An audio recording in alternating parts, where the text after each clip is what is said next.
Qué bueno a veces escuchar no solamente la palabra de los dirigentes, que representan a la mayoría de los trabajadores, sino también a los trabajadores de manera puntual, hablando de sus realidades, más en el caso de los docentes, donde viven y transitan realidades tan disímiles en toda la provincia, porque las realidades obviamente que no son las mismas en las grandes ciudades que en las escuelas rurales, no son las mismas en las grandes ciudades, las del centro, la de la periferia, no son las mismas las escuelas laicas que las confesionales, son todas realidades muy diferentes. Entonces, qué bueno que es poder escuchar las palabras puntuales, hablando puntualmente de cada uno de los casos y de las necesidades y de las realidades que viven. Qué bueno sería que estos diálogos se mantengan también con las autoridades, frente a frente, para poder avanzar juntos, no estar permanentemente en esta guerra de que si te doy y que no te doy, que si te aumento un porcentaje menor o mayor, si te hago un paro o no te hago un paro. Qué bueno sería que las partes se juntan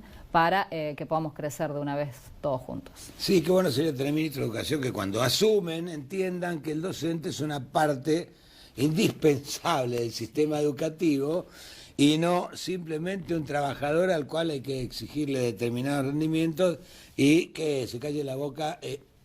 Además los docentes saben, bueno, esto es un mal manejo político, esto es falta de política, no es la culpa de la política, es la culpa de no entender lo que es la política, es la ideología. Los docentes son mucho más indispensables que el ministerio o que los ministros. Sí, no porque tengo. El ministro tiene una gestión de 4 años, con suerte renueva y tiene 8. Los docentes tienen una carrera de 20 años.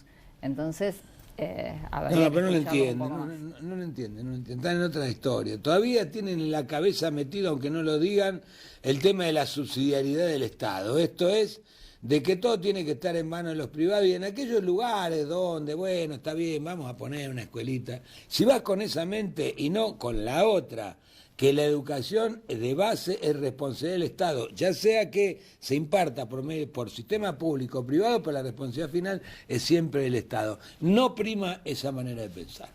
En este ministerio no prima esa manera de pensar. No es eso. Y con la salud es lo mismo. No tienen ese criterio de base. No tienen ese criterio de base. En la salud, lo que pasa es que apareció una ministra y apareció una pandemia, y ahí la realidad mata a cualquier ideología. Se tuvo que hacer cargo del Estado, porque si no, con la pandemia no hubiera ido mucho peor. Y fueron eficientes. La verdad que sí que fueron eficientes. Sí, pero cuando cambió, cuando asumió Sonia Martorano fueron eficientes. Obviamente. Recordemos que primero teníamos otro ministro. Sí, pues, no entendía, no sabía dónde estaba parado.